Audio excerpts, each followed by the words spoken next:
Let's talk about DNA. Grandma, what's DNR? Not DNR, DNA. I just saw on Inside Edition how there will be no more unknown soldiers because of DNA now. We're soldiers, you know. They will be able to identify every... Be smart, I'm macaroni and cheese. It's war. Soldiers, they kill other soldiers. Now, come to think of it, you never popped your cherry in that regard, right? No. So look, a big fat pain in the balls. Especially now with DNA evidence. He makes this comment now, and then later on in the same episode, he kills someone and possibly leaves his DNA on that person. It's in the blood. Genetic predispositions are only that. I was reading in Time the other day this study at Harvard. Fatherly support is absolutely linked to a boy's later capacity to manage frustrations, to explore new circumstances, and to do well in school. You think that everything that happens is preordained? You are what you are. Within that, there's a range of choices. Janice tells Tony at one point, "There's nothing holding us together but DNA." Sometimes that's all you need, like in a criminal case. You know, Tony, it's a multiple choice thing with you. But we both know, no matter how much help I gave, you'd still be here and complaining. My God, there's nothing holding us together but DNA. Your father, your uncle, your great-grandfather who drove the donkey cart off the road in Avellino, all of it. I know I can handle it. Your kids, though. And then to think you're the cause of it. How are you the cause of it? It's in his blood. I'm depressed. Excuse me? I'm depressed. I'm telling you, don't you start now. He didn't get it from my family. That's all I'm gonna say. I'm playing the depression card until it is worn to shreds. And now you've got our son doing it. Card? Card? You heard me. Oh, so it's all me, huh? Our sonny boy? Look, I'm ill, Meadow. And I'm on medication. Millions of people take Lexapro. I need Mom's cooking. It could mess with my blood chemistry. And if we think about the Soprano family as a whole, let's take Meadow. If we think of nature versus nurture, let's say Tracy and Meadow were switched at birth. If Tracy had been born in the household that Meadow was born, and Meadow were born in the environment in which Tracy was born, what would they be like today, or at that time in which the episode University was taking place?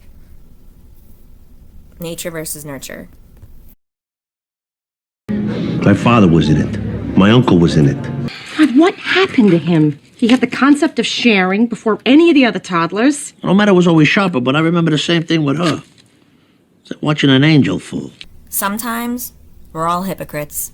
Like here, Tony tells Christopher that this whole disease thing, addiction, he thinks they're just using it as a crutch. It's an illness. And it's fucking hereditary. Thank you, I know. I am intimately acquainted with the Soprano curse. You know how tough it is to eat a sausage and peppers without a cold one? Well, just quit. You want to be it? Too bad. I can't eat eggplant no more because of my stomach. It might put me into a relapse. Now, believe me, I'd like to, but I don't. It's not that simple. Well, make it simple. It's a disease. I inherited it. You know the problem with my mother. It's an illness.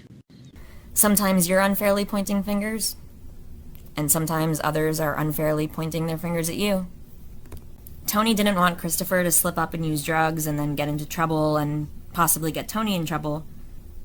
But then Tony gives Christopher wine, which then leads to Christopher having a relapse. Discipline, that's all. Set limits for myself.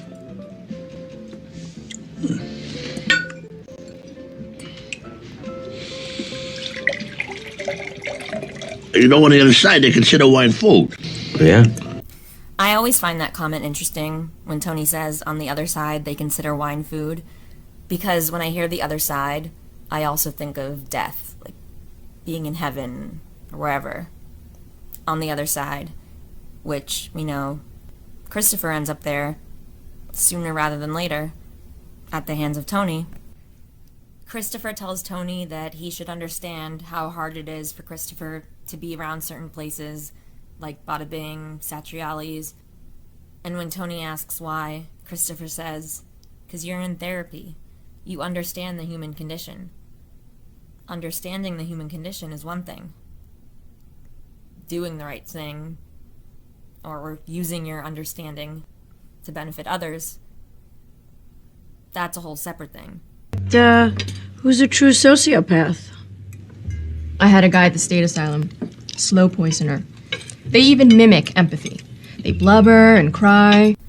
Phil also brings up his DNA as his weakness, and his story actually reminds me a little bit of the Dean from Columbia's story. Giorgio, apri una bottiglia di classico, per favore. Va bene. My weakness. Sometimes I think it's in my DNA. My family took shit from the Medigons the minute we got off the boat. You speak Italian. Second generation. Really, Ross? Rossetti. 1,000 years of a proud name undone with one stroke of a pen at Ellis Island. Who knows who is Leonardo da Vinci? Annabella. He was a painter of the Mona Lisa. Very good. He was not only a painter, he did medical drawings, and he designed a tank for the army. Leonardo was a great Italian, and that was our name originally, Leonardo. But many years ago, when my grandpa came over from Sicily, they changed it at Ellis Island to Leotardo. What did they do that for? Because they're stupid, that's why. And jealous. They disrespected a proud Italian heritage and named us after a ballet costume. Marissa? That's for modern. In ballet, you wear tutus. Now let's talk for a little bit about Paulie. What does that mean? Probably nothing. Likelihood is prostatitis. Simple inflammation. Do you have a history of prostate cancer in your family? Father, maybe? I don't know. There are those cases where we just don't know. It's not easy to make a map of someone's life and determine what exactly impacted the way they are today. And it becomes a lot harder if you don't know who your parents are. An Italian allergic to pomodori. Dio mio, you have my sympathies. Well, it wasn't always like this. It started when they gave me radiation for my prostate. Don't ask me why. Oh? Your father may had a brother you didn't know about, because he was different in those days. My pop never wanted it for me. He said there were times with all the worry. He wished he could have just stayed in the shop full time, just cut hair. When you think about old man Baccala's decision to not just stay in the shop full time and cut hair, what impacted his decision? Now let's talk about Ralph Cifaretto for a bit. How you feel? We lost Mom last year. You remember? All that stuff was just like a run-up to the act. That's the case for many people, but not for people with paraphilias. Like many other things, we believe it's rooted in childhood. More than likely, he had a controlling and punishing mother. She loved him, but showed it only in connection with some sort of violent or abusive act. We don't know all of the details, but it seems pretty clear just from hearing a few things about him that Ralph didn't exactly have an easy childhood and that he had to grow up a lot sooner than he should have. When you were a kid, did she ever, No, I gotta go. Yeah. So, Tom, with your medicine, you want to set my watch so you don't got to worry? Nurse Betty over here. When my mom had the lupus, God rest her soul, round-the-clock care I gave that woman. I'm just saying, in another life, I might have got into healthcare. I actually enjoyed it. So that's all for now. There are plenty more examples that I could use from different characters throughout the show, but I hope you enjoyed this sampling of a few. What do you think? I'd love to hear your thoughts.